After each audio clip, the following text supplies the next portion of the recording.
हमारा वेद कहता है कि बंधन और मोक्ष का कारण आंख, नाक, कान, जिह्वा ये सब नहीं है।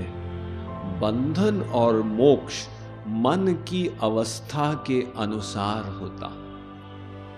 मन एव मनुष्याणां कारणं बंध मोक्षयोः। पंचदशी में कहा गया कि मन की अवस्था अनुसार बंधन होगा, मन की अवस्था के अनुसार मोक्ष होगा। अर्थात भगवान बाहर की चीज नहीं देखते हैं, भीतर की चीज देखते।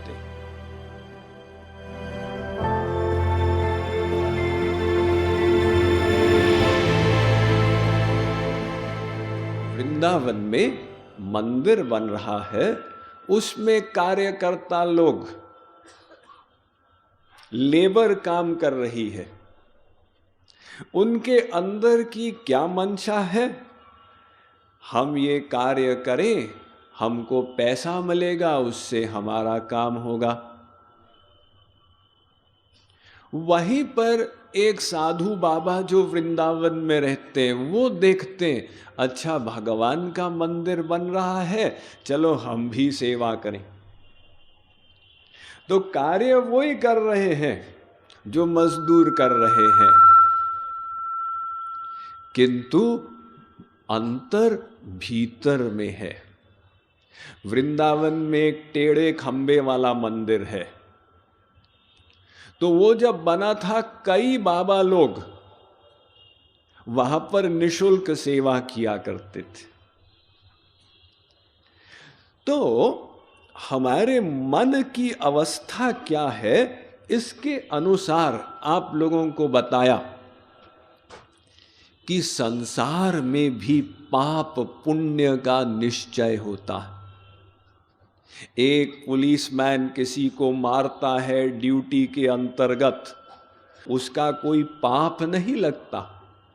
अर्थात अगर कोई केवल ड्यूटी करे, समाज भी उसको दंडनीय नहीं मानती है। एक सर्जन है,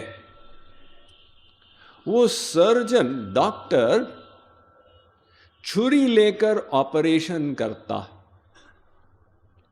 अपनी शक्ति अनुसार ड्यूटी करते हुए सावधानी पूर्वक ठीक ठाक करता और निश्चिंत रहता। अगर परिणाम स्वरूप किसी की जान बच गई तो भी फर्क नहीं पड़ता। अगर कोई मर गया, पेशेंट रिकवर नहीं किया, तो भी वो चिंता नहीं करता, मैंने अपनी पूरी ड्यूटी कर ली थी। तो वो अगर सर्जन के कारण कोई पेशेंट मर गया, समाज उसको दंड नहीं देता, क्योंकि वो आसक्ति रहित कर रहा था।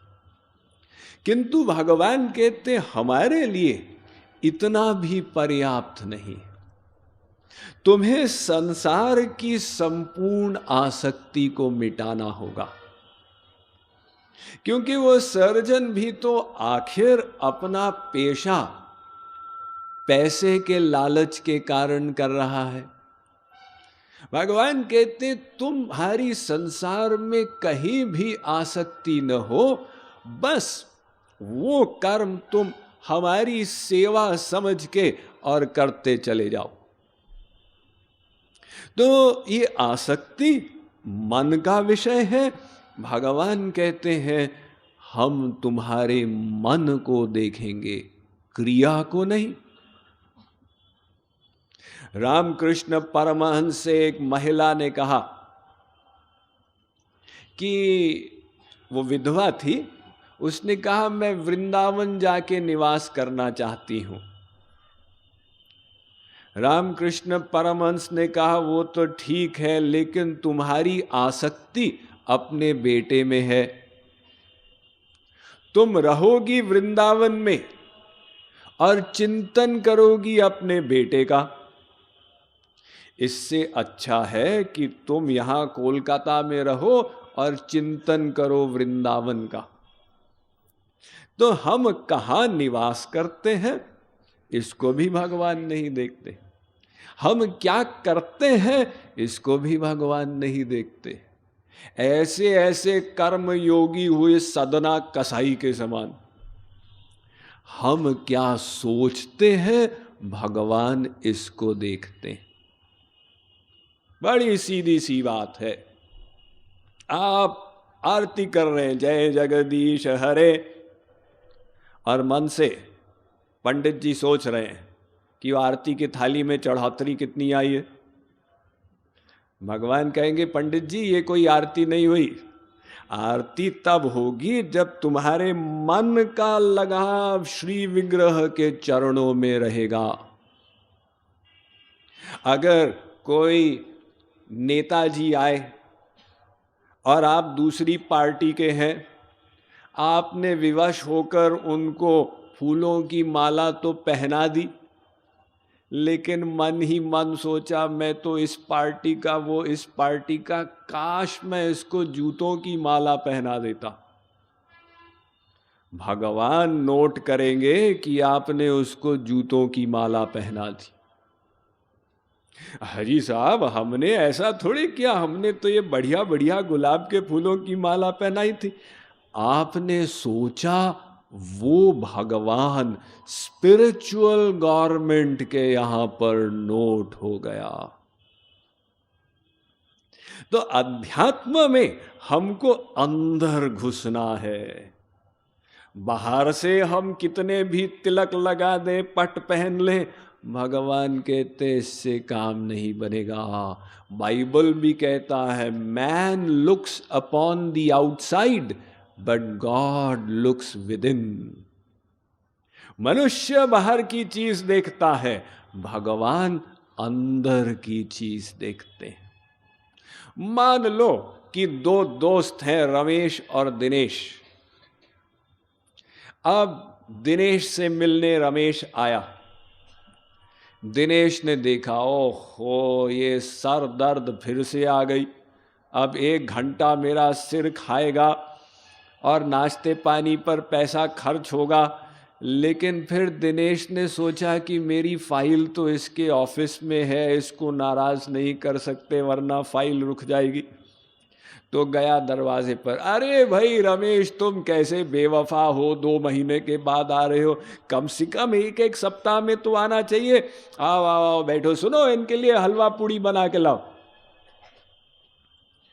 अब वो रमेश जो है अंतर्यामी नहीं है, उसने दिनेश के मधुर व्यवहार को देखा और कहा देखो दिनेश मुझसे कितना प्रेम करता है, मेरे लिए हलवा पूड़ी बना के ला रहा है। लेकिन अगर हम भगवान के साथ करेंगे, हम मुंह से कहेंगे मेरे गुरुवर मेरे गिरिधर प्यारे, और मन से सोचेंगे मेरे तो प्यारे चाय के प्याले, कब ये प्रवचन खत्म हो और हम जाए का चाय का प्याला पिए, भगवान कहेंगे तुमने कोई कीर्तन नहीं किया। ऐसा क्यों? मैं तो स्वामी जी के साथ पूरे 10 मिनट तक बोलता जा रहा था। हाँ, लेकिन तुम्हारा मन संसार में आसक्त था, ये 0। अब 0 को आप 1000 से गुणा करो परिणाम 0, 0 को लाख से गुणा करो परिणाम 0। इसीलिए वो मन जो है उसकी आसक्ति संसार में है, उसको हमें खत्म करना। अगर मन तो संसार में बंधा रहा और हम शरीर से अध्यात्म में चले, भगवान कहते इससे काम नहीं बनेगा। एक मथुरा के चौबों का आख्यान है। मथुरा के जो 24 लोग हैं ना, कर्मकांडी पंडित लोग, तो उनके बारे में एक आख्यान है कि एक बार कुछ 24 लोग यमुना जी के घाट पर इकट्ठे हुए। अब भांग पी रखी थी, बुद्धि खोटी थी। एक ने कहा सुना है कि प्रयाग में कुंभ मेला लगा हुआ। दूसरों ने कहा हाँ हमने भी सुना है, तो चले फिर हम लोग पवित्र स्नान करने के लिए। सबने कहा बहुत बढ़िया आइडिया। एक ने सुझाव दिया कि हम लोग ट्रेन से क्या जाएं, मथुरा स्टेशन दूर पड़ता है, सामने यमुना जी बह रही हैं, एक नौका में बैठ जाते हैं, टर्न बाय टर्न उसको हम खेते रहेंगे, जहां गंगा जी आकर मिलेंगी हम समझ जाएंगे बस यही प्रयाग है, उसको हम मिस कर ही नहीं सकते। सबने कहा ये तो बहुत बढ़िया आइडिया है। अब वो रात के 8 बजे थे, घाट पे तट पर नौका थी, वो लोग नौका में बैठ गए और टर्न बाय टर्न उसको खेते रहे। रात भर खेते रहे, नस नस दर्द करने लग गई। सवेरा हुआ, उजाले में एक ने कहा हम तो इलाहाबाद के घाट पे पहुंच गए, लेकिन देखने में बिल्कुल मथुरा के घाट के जैसा लग रहा है, जैसे किसी इंजीनियर ने वहां से नक्शा लेकर यहां डुप्लीकेट कर लिया हो। दूसरों ने कहा भाई ये तो कमाल ही हो गया, दोनों के घाट एक जैसे कैसे। एक आदमी घाट पर खड़े होकर उनकी बातें सुन रहा था। उसने कहा तुम लोग पागल हो क्या, ये इलाहाबाद नहीं है, तुम लोग मथुरा में बैठे हो। ने कहा मथुरा में, लेकिन वहां से तो हम रात के 8 बजे प्रारंभ किए, क्या पूरी पृथ्वी का चक्कर हो गया, वापस मथुरा पहुंच गए। उसने कहा तुम लोग इस नौका की श्रृंखला को देखो। वो नौका की श्रृंखला जो थी लोहे की, उसको देखा, वो खूंटे से बंधी हुई थी, उसको खोलना भूल गए थे। तो वो बेचारी नौका रात भर वहीं की वहीं खड़ी रह गई, कहां जाती। इसी प्रकार से मन को अगर हम संसार में बांध देंगे, स्त्री में आसक्ति, पति में आसक्ति, बच्चों में आसक्ति, रसगुल्ले टेलीविजन में आसक्ति, तो फिर हम शरीर से आध्यात्मिक साधना करते रहे, अनंत जन्मों की ऐसी साधना के बाद भी हम अपने को संसार में ही पाएंगे। क्योंकि अकाट्य सिद्धांत है, जहां मन की आसक्ति होगी उसी तत्व की प्राप्ति होगी। और भगवान ने हमको 2-3 मन नहीं दिए, जैसे 2 हाथ दे दिए, 2 नासिका, 2 आंखें, 5 उंगलियां।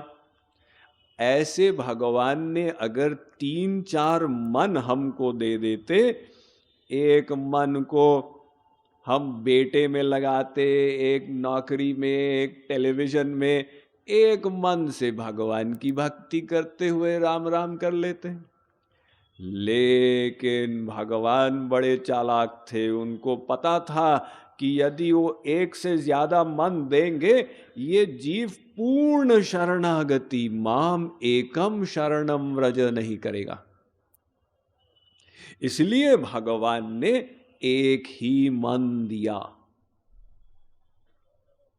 जैसे गोपियों ने उद्धव जी को कहा था, उधो मन न भये 10-20, एकहु तो सो गयो श्याम संग, को अवराधेस, उधो जी मन न भये 10-20।